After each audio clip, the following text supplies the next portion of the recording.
Good morning and welcome to Teeing Off with RevSportz. Today we discuss about the upcoming series decider T20I between India and Australia women, the Indian team composition for the Afghanistan series, Varun Tomar and Aisha Singh securing Olympic quotas, and will also build up to the Asian Cup football.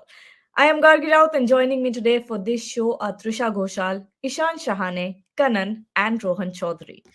One dominating win and one massive loss later, India is at crossroads. It's do or die in this game, and it's going to be tonight. And more than winning or losing, I think this series is about sending a message. After that ODI loss, it's important not to lose this game. Trisha, what are your thoughts? Absolutely. I think after the 3-0 whitewash in ODIs, um, it would be important. And in fact, I have been repeating this. I think it's not only about the ODI loss, it is also about the fact that we have lost the T20I series against England as well. So to sort of put out a statement that we are ready. It's not like we are not ready as a side, and maybe if we improve certain areas we can beat the better teams of the cricketing world. I think it is important that in a home series we should beat Australia, especially because we were 1-0 up, so kind of had a psychological advantage over them. Um and even Australia, if you honestly look at it, they aren't playing their best game. So I think this is the best time to beat them and get the series and kind of instill confidence in those 42,000 people who had turned up in DY Patil the other day. So to increase that number, we have to continue and keep performing. Ishan, the Indian batting lineup was really struggling in the second T20I, especially in the power play. Assuming that the pitch will be as slow as the second T20I, what changes do you think India should make in their batting strategy, Ishan? To be honest, Gagi, I think there's no need for any changes because this is the same batting unit that did really well in that first game as well. So what happened in that second game was it's just that they had a really bad day out. So that happens at times, and changes when you're playing a decider game is not needed because you don't want to reshuffle the batting lineup too much when you're playing a series decider. If you're going to make a lot of changes, then you've got to make those changes which the team really believes will suit that batting lineup. Otherwise, I don't think changes should be made. It's just about instilling that belief in your 11 and telling yourself that you're worth it and you can go on and win this game. It's going to be a tough game because Australia are known to come back really, really hard, and that's what we saw in that second T20 as well. But if you ask me about changes in the batting lineup, no changes so far. But just go out there and play free cricket. They did that so well in the first game. I think the second game they got bogged down with the pressure of batting first. Now that shouldn't happen. This is all mindset when it comes to eventually playing, right? The toss has an impact, but if you play good cricket, the toss won't really matter. So no changes for now, Gagi. Just go out there, play free cricket, and express yourselves. And Kanan, there's been so much done for the development of women's cricket. Do you think losses like these could leave a sort of negative impact? First thing first, I think Ishan was talking about don't make changes. My first point, a quick one, is that I want the captain to score. I want Harmanpreet to score. I mean, if she's going to lead by example and set the highest benchmark, she's not doing it. She's not performing. I mean, I'm remembering Harman for what she did in Bangladesh. A bad behavior, get a couple of match bans. She has to prove. There's so much riding on her. These girls, ladies cannot complain about anything. You want two fantastic test matches, and from there you have to carry the momentum forward. It does not matter whether you're playing red ball cricket or white ball cricket, ODI format or the T20 format. You're playing at home, and competing against the Aussies is the hardest challenge. They are the toughest players, men, women, boys, girls, across any sport, not just cricket. They're extremely fierce, but you have the home advantage, and as Trisha was pointing out, so many spectators. It is not only spectators who are present or going to be present at the DY Patil, but there's so many people cheering, from studios, from home, from internet, desktop, social media. Trisha herself, a big fan. Not that I'm critical of the girls. I would love to see them grow, evolve, and there's nothing to crib about. Any sport, once you start delivering, that is the key. And when you don't deliver, there will be criticism. And that criticism is not personal. That's because You're playing for the country, you're playing for India. So just go out and do it. Good luck to the women. Absolutely. And let's turn our attention to men's cricket. With the upcoming T20I series against Afghanistan, with the fairly young squad, the question that arises is how will the Indian playing 11 look like? With Rohit Sharma back in the team and having Gill and Ruturaj Gaikwad alongside, who makes the cut? Ishan. Yes, Gagi, it's a really good mix, but I think they're going to go with Rohit Sharma and Shubman Gill, simply because they want to play out a side which is most likely going to play that T20 World Cup. Ruturaj Gaikwad is a class act himself, but Shubman Gill is a notch better up till now, and he's obviously had more experience playing the T20 format and playing for India over the years. So these two up the order. But having said that, I think it's again going to be a very interesting series because this series sets up that T20 World Cup. This series can actually provide India the platform to experiment. So maybe in the next few matches, we can expect someone like Gaikwad coming into play in place of Shubman Gill because if you want to experiment, you better do it now. So you're set with your playing 11 when you go on to play that World Cup. So it's going to be a great series. Afghanistan is a really good side. We cannot take that away from them. And it's an opportunity for the youngsters once again to prove themselves. I think there are a lot of youngsters who would want to go out there, who would want to make a name for themselves. And a series like this provide that sort of platform. So it's going to be a lot of fun to watch and it's going to be really exciting. And with Ishan Kishan and Jitesh Sharma in the squad, who do you think will find their way into the team, Trisha? I think Jitesh Sharma will be doing the finishing role, and I'm wondering who will be playing at number 4. Maybe we can see a little bit of experimentation with Ishan Kishan also because Gargi, this is the last series, at least for now, the last series before the T20 I World Cup. So we might see a lot of changes in this 3 T20Is because there are a lot of permutation combinations that need to be checked before we go and settle on a squad in the T20I World Cup.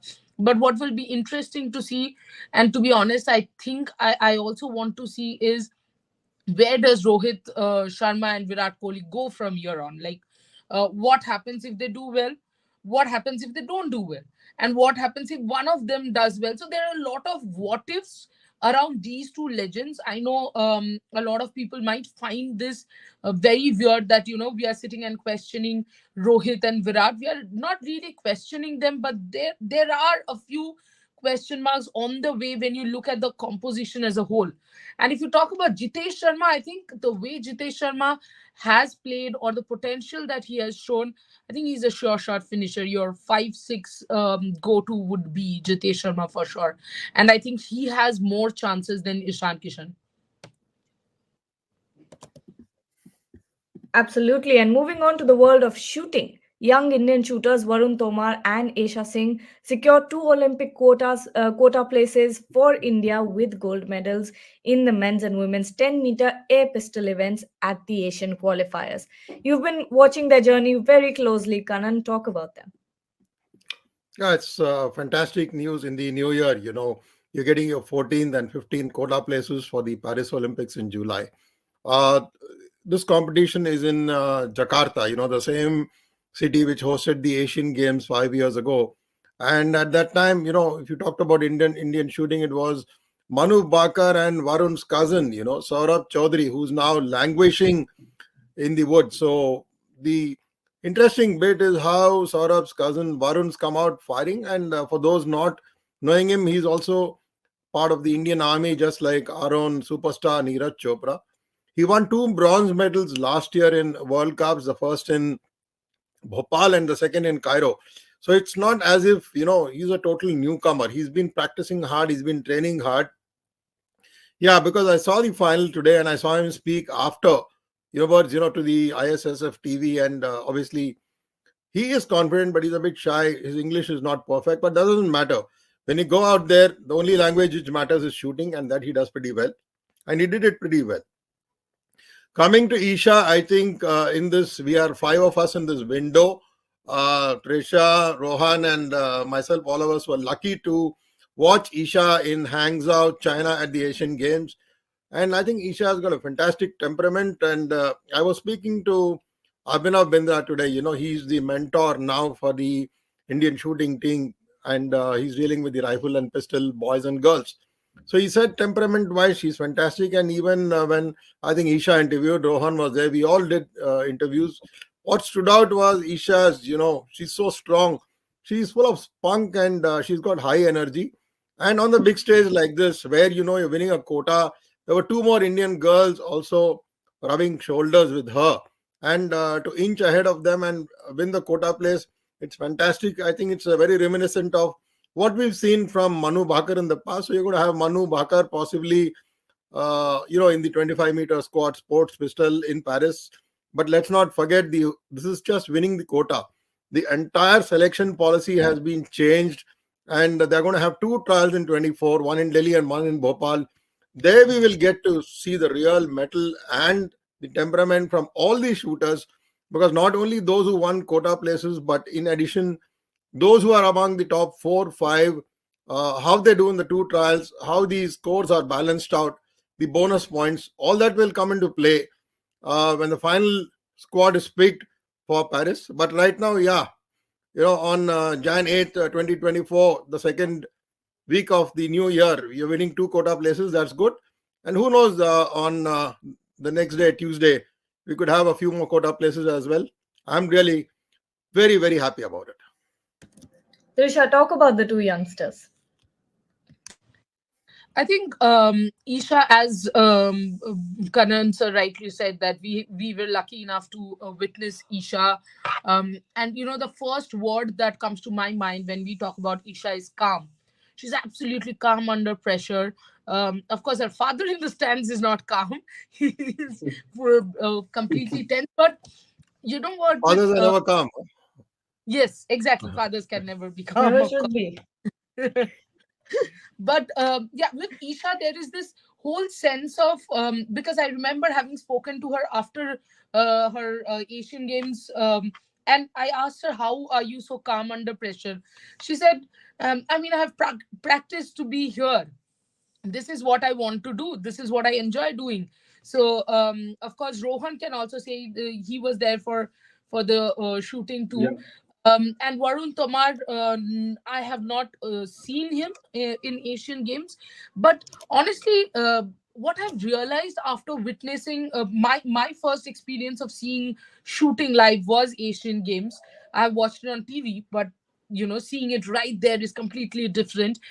And for you to have won the quota, for you to have uh, got that gold, you have to stay calm, you have to concentrate at those very important junctures, because there's a huge difference between a 10.5 and a 10.6 if you shoot.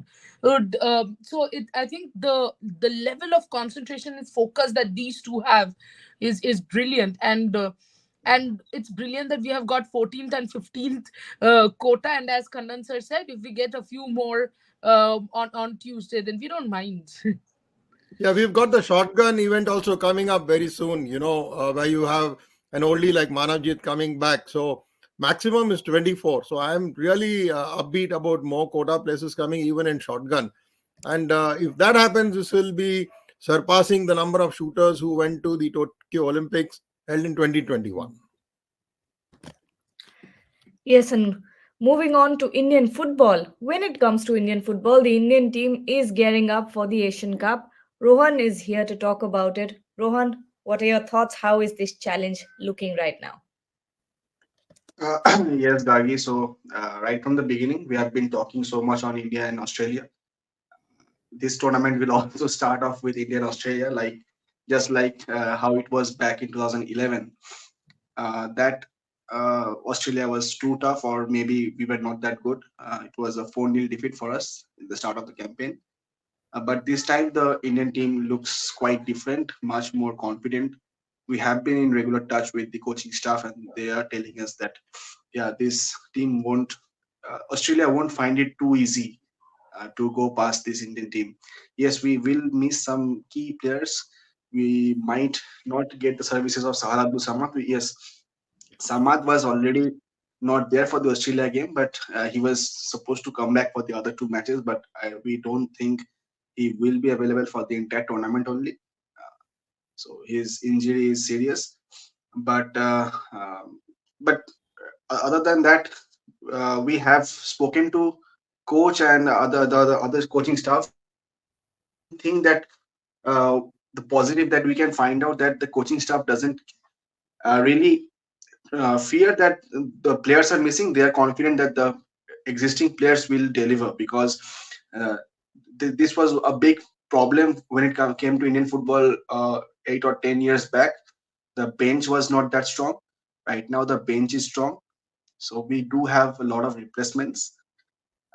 When it comes to the other teams, Australia, for example, the opening game, there are a lot of players who are the regular players of the European clubs. If you say uh, someone like Suter, so he is a defender who plays in English Premier League, 6 feet 6 tall.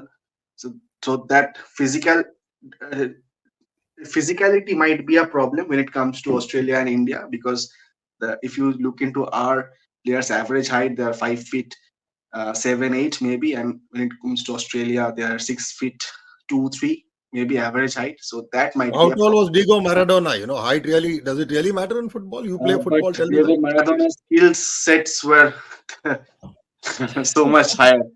Nothing matters when you have a skill set like Maradona. Height, place, Uh, which team, then where, Maradona, infrastructure. Messi are not are not examples Yeah, to be given. They are yeah, but exceptions. Rohan, let me quickly interrupt you. This football is Yeah, not really the bread and butter of the Aussies. The Grand Rules football is their main football, and the kind yeah. of crowd which they get for the Grand Rules football at the MCG crosses or surpasses what they get for even a cricket test match or an ODI. So, but they have adapted to this format also, because the Grand Rules, obviously, in September is total sellout. It's something like what happens at the Bowl in the USA. Yeah. So Super Bowl, that's yeah. how it is. So it is very interesting that on the Aussies have, virtually penetrated and permeated every sport. And if they're going to use their height advantage, I think now in Igor Stimac, we have a coach who's talking high, and he's also highly paid. I think it's about time to deliver, because we've all been cheering for Indian football, but we also want to see the team perform. Because what happened in the Asian Games, again, both of you were there, it was not great. So unless you perform in any sport, you can keep supporting them, you can keep cheering them. But delivering results, that is a very important factor, is what I feel. Well, Rohan, I don't play football like you, but I certainly do follow football. But Asian Games will be a tough affair, because now none of the teams that we will be facing are quite easy teams. Australia, Syria, and Uzbekistan, they are top sides. The main focus for me, I think, is the World Cup qualifiers, which will happen in March against Afghanistan, and one win and a draw will put us Afghanistan through here to the. also, huh? From cricket to football, also Afghanistan. That's interesting. Yeah. Yeah, somehow we are continuously facing the same sides, no? But Australia, the one good thing about Australian football is that they might not be at the very top of the world, but they are a constant World Cup side. They have been playing World Cups Definitely. regularly, Yeah. so they are right there at the level that we can compete. Because if you see the World Cup match versus Australia and Argentina, they lost, but they pushed Argentina right at the 75th minute. So they are a tough side to beat. But and coming to the other two sides, Uzbekistan and Syria, Uzbekistan again a top side between 50 and 60 ranking, so almost 50 ranks above India. So the one possible chance is Syria, and Syria are also physicality of Syrian players are better than India. So, but I think Syria might be a possible chance to get a win, or maybe a win, but Australia and Uzbekistan are very tough sides to beat. Yes, and Indian skipper Sunil Chhetri talked to RevSportz in an exclusive interview recently, and here's what he had to say about the challenge. Beaten Kuwait in Kuwait, one of our great victories. If we do well against Afghanistan, if we do well against Kuwait at home, we can actually make it to the next round. So, two questions: Asian Cup and qualification into the next round. How confident will it be, and how important, obviously, is it for you as leader, captain, and player? Yes, we have a decent chance. Yes, an away win against Kuwait was very important. And I will tell you, and it might sound a little bit strange, but we were really expecting that we could get a point against Qatar. We were really gung-ho about it. The fourth minute goal in the first half and the third minute goal in the second half killed us. Because when you're playing against a team of that stature and that talent, you can't give them goals like that. But a lot of positive also we took from that game. And we'll keep going. We genuinely want to go to the last stage of the World Cup qualifiers. That will give us a great opportunity to rub our shoulders with the best in Asia. The more we play against the Uzbek, the Australias, the UAE, the Qatar, the Japan, the Korea, the more answers we're going to get how much we're improving. And I think the way we played against Qatar, one of the things that we understood as a nation is we are improving. It is not that now you're going to see a team which just want to go and defend and just wish. We have an idea. A lot of players are improving. We have improved as a player, and collectively we are not scared. We know where we stand. We are very humble. We know we are amongst 14 to 18th in Asia in terms of level. We know we can take from 10 to 14 teams. We played well against Iraq, if you remember. The top 6 teams are still difficult. Playing against Qatar and Australia, Japan, Saudi, South Korea, Iran, the ones who play the World Cup. It's still difficult because the level is completely different. But we're really optimistic. And the only way we're going to improve is to play against these teams very often, quite often. That's the question, because here in one of our last interviews, you mentioned to me that Muriada, it is not about playing teams which are lower ranked and winning. It is about playing teams which are higher ranked, because that's when you judge yourself, you measure yourself, you quantify the amount of improvement. Even if you lose, that's how you improve. You take that pain. Is that the way forward? And that's why the Asian Cup is so important. Yeah. And fortunately, see, our last game was Kuwait away, which is a difficult game. Then Qatar, who are proper contenders for the World Cup. Then we got Australia, who are stalwarts in Asia. Uzbek is one of the most improved teams. That's not going to be easy. So I think these games give you a fair idea, and also it keeps you on your toes, And it will also tell us exactly how much we have improved, how much we have to improve more. It gives you a realistic mirror, which is very important. And without disrespecting the SAF region, we have played SAF Cup. We have done well. We have won it. But where we want to reach, we will not reach if we keep playing SAF nations. And this is with due respect to all SAF nations. Unless you play the Qatar, the UAE, the Palestine, the Lebanons, which is from 10 to 14 to 8, and then you start punching above your weight and start getting a game against Australia, Japan, South Korea. I mean, Japan is beating Germany. Japan is beating South American teams. The level, they are one of the biggest motivators for all us Asian teams, Japan and South Korea, of course, even Australia. But look at the players they have. Look how they play. Look at the players where they are playing. A Mitoma is making fun of EPL defenders. You know what I mean? A Son is one of the most prolific strikers in EPL. Kim signs for Bayern and playing week in, week out. 10, 15 years back, it wasn't the case. Look how much they've improved. So they are a real motivation for all of us Asian teams. The Japan, the South Korea, Iran, Australia, even Qatar is doing well. Uzbek is doing well. So we got to try and keep playing them every now and then. 1, to be motivated. Number 2, to see exactly where we are. And then you get answers.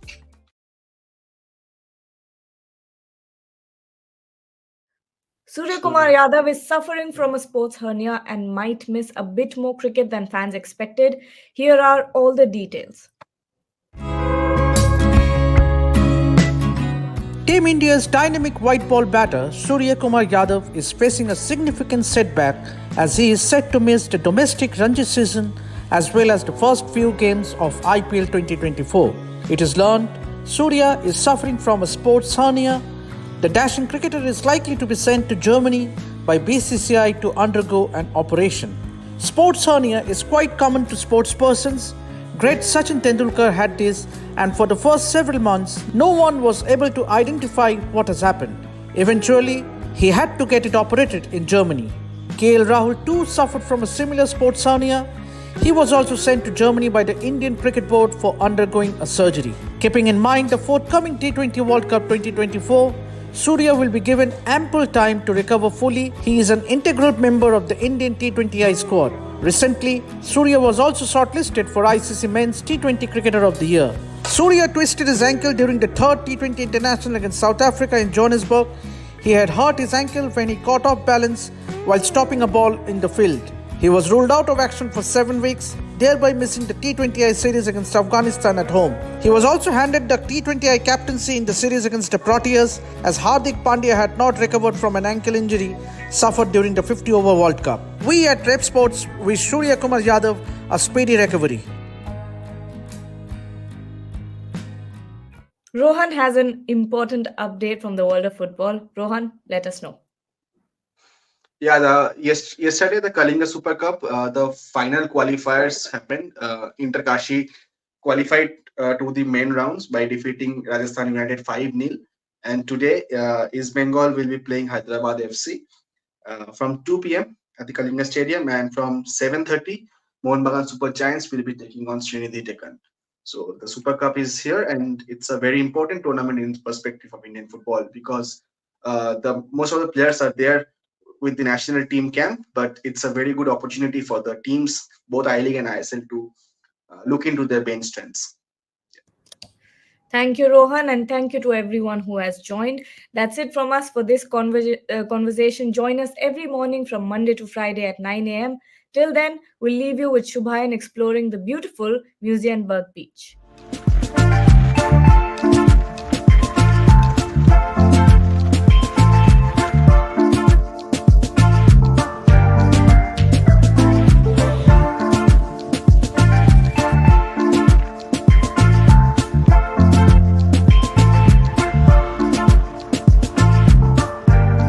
Hi, this is Shubhayan Chakravarti for RevSportz right here from Cape Town. So all the question marks, all the dilemma around Rohit Sharma and Virat Kohli have been solved.